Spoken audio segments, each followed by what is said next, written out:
smash that like button. Woo! Like and subscribe. Good morning, good afternoon, good evening, wherever you may be. This is a quick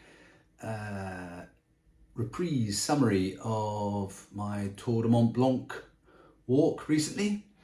Just to give some extra information and hopefully encourage people to go and do it. Now, just a quick opening remark about the TMB. Absolutely fabulous walk. It's probably one of the only walks I might do again. I don't really like repeating walks, but it was fabulous. It was easy to follow and stunning scenery.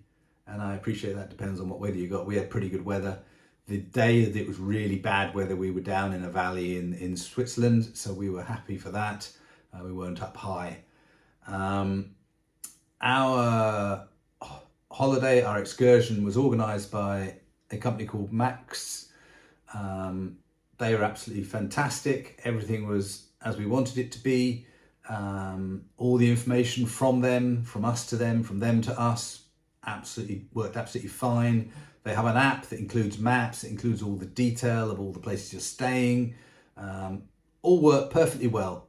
And we chose a company to organise it all for us, purely because it was 3 different countries.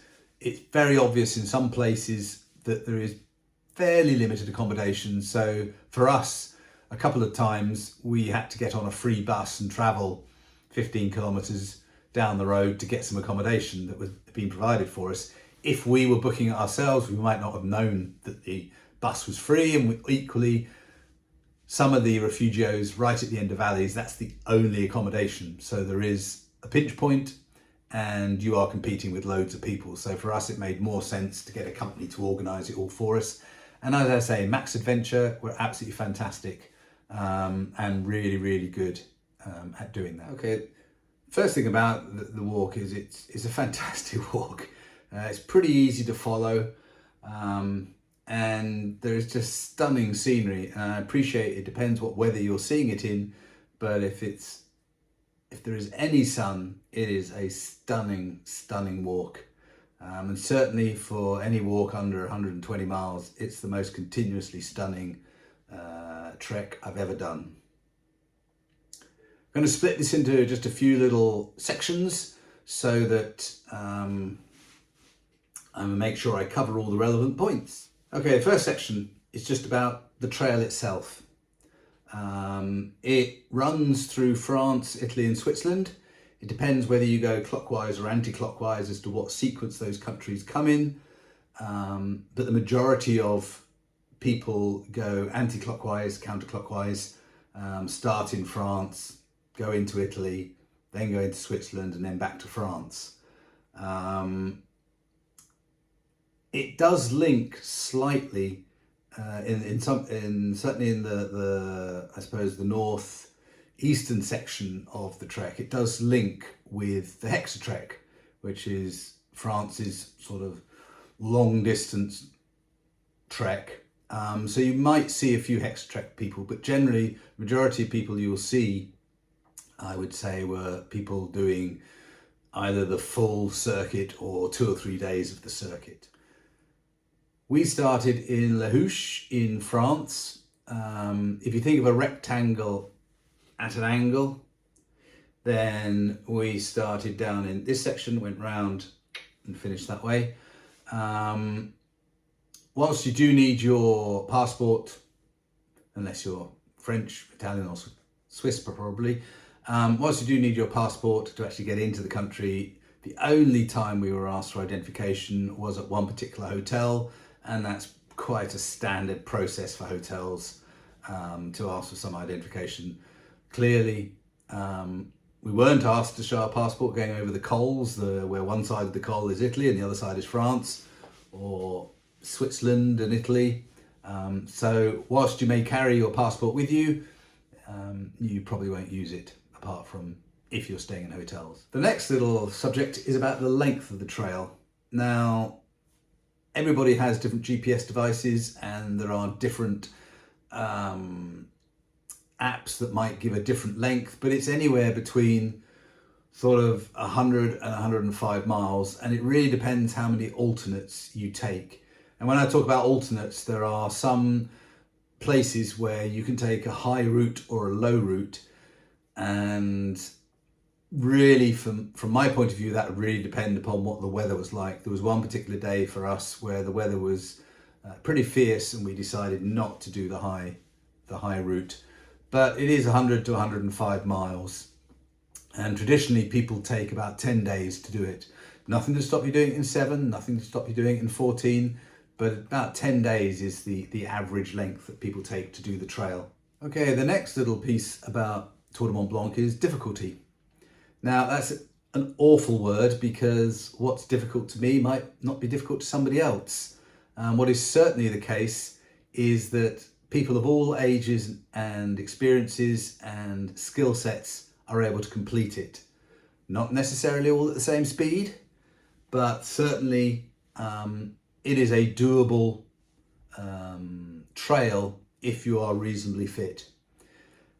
Equally, it depends whether you are wild camping it or whether you are going from accommodation to accommodation and having your baggage carried between them.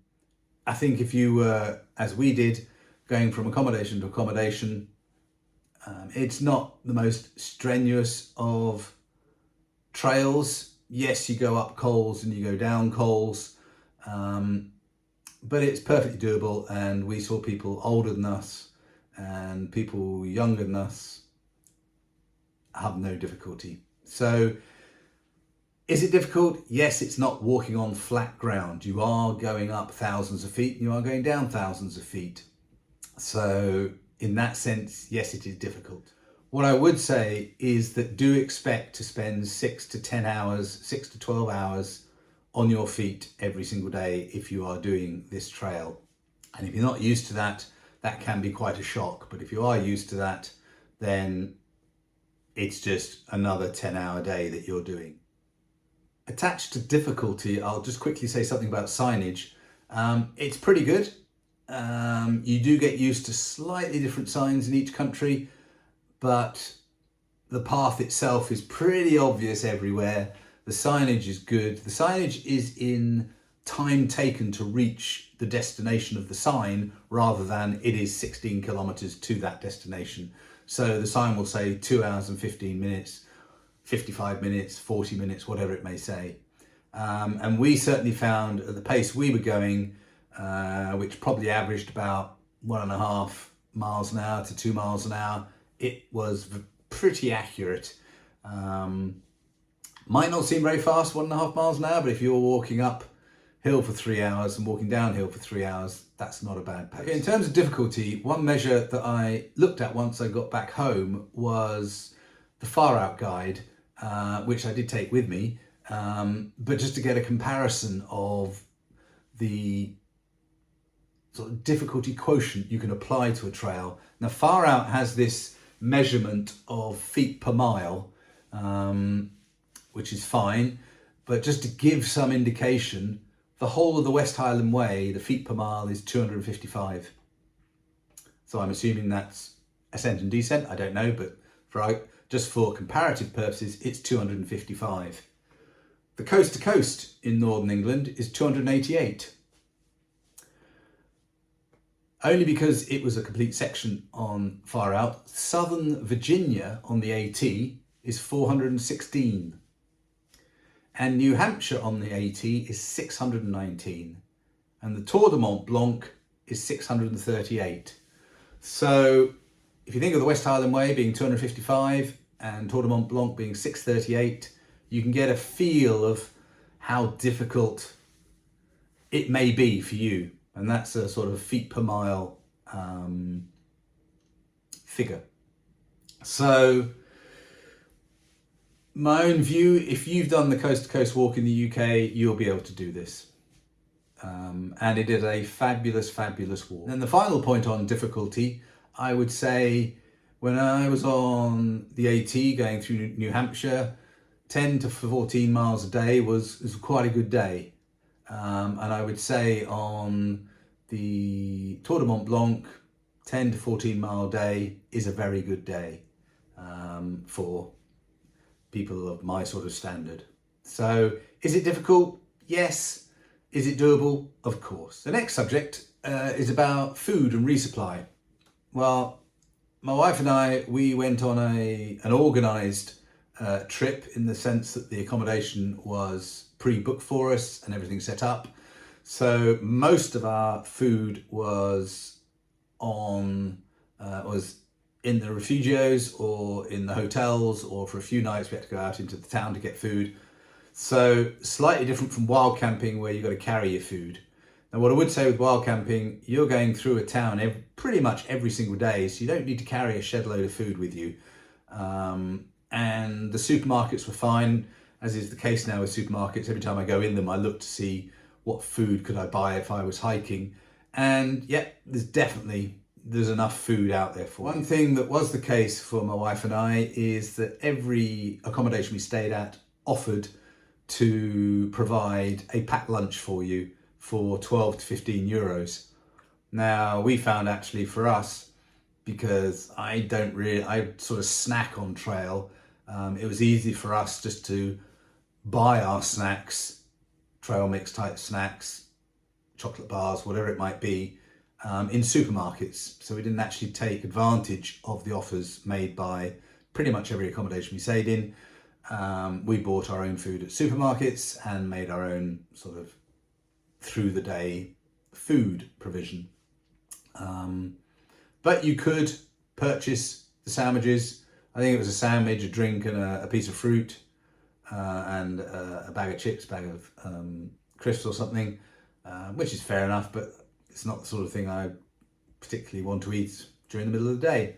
So food, not an issue at all. And actually, one of the nice things about traveling through France and Italy and Switzerland is you get to experience different foods, which is half the point of traveling. Next sort of subject on Tour du Mont Blanc, linked to food, is water. Well, absolutely no issue with getting water on trail. There are so many pipes, water pipes out there. Pretty much every refugio you come across, you'll be able to get water at. Obviously, you go through town, you'll be able to get water. There was no issue whatsoever with water. The only place where there wasn't water freely available was at the top of Brevant, where people come up on the cable car, and there's obviously probably no reason to provide water, plus it is right at the top. And I sort of balked at the idea of paying for water at the time, so after a couple hundred yards, there was a mountain stream, and I took water from that and filtered it, and that was absolutely fine. But in general, no issue with getting water at the time of year that we went. Next little mini subject is data and mapping. Now, I had FarOut guide anyway from previous treks that I'd done, so I had access to that if I needed it. We went with a company called Max Adventure, who were really, really good, and they offer their own mapping app, which was perfectly fine. But there is loads of information out there, and to be honest, it was really more in towns that you needed maps rather than out in the hills, because the paths are so well maintained to a degree, and the signage is good, and there are lots of other people on them. So it was fairly obvious where you had to go. So although I had 2 or 3 map sources, I didn't really use them, and probably didn't need to use them. Obviously, if you're doing a much longer trek, like the Hetz trek, you probably do need to take something with you. But for this particular loop, it was absolutely fine. The final subject about Tour du Mont Blanc is kit. Now, we were slack packing between accommodations. We were not wild camping and taking everything with us. So the kit that we took was sufficient for us to slack pack. Now, within my 30-litre atom pack, I would always carry my waterproofs, which we used for one whole day. And my waterproofs I also use as wind proofing. So sometimes I wore my waterproof bottoms, but generally we were absolutely fine. Within that, I had my medical kit.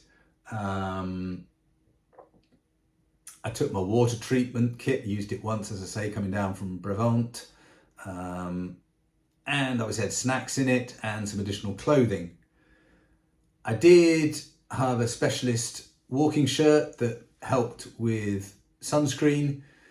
I did take sun cream, which I used occasionally, but I was wearing a hat, so I didn't need to use too much.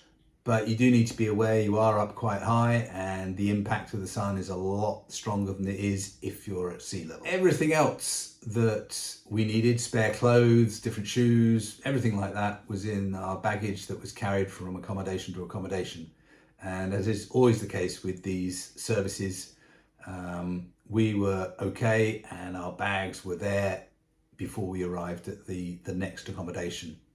So the kit was really just a day kit. It wasn't a full wild camping kit. So that's it. A few pointers and bits of information about completing the Tour du Mont Blanc.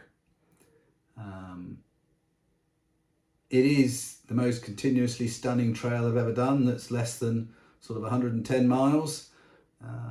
You are going around Mont Blanc on this huge massif. So you are in the mountains, even though you're going over cols. You're not going to the top of mountains, you're going over the saddles. But it is a stunning, stunning trail. You get to go through 3 European countries. You get to sample some of the foods in each of those countries. There are differences in each of the villages. You walk through these timeless Swiss villages. You go over, cols where you can see permanent snow. It's a fantastic walk, and well worth doing. Smash that like button. Woo! Like and subscribe.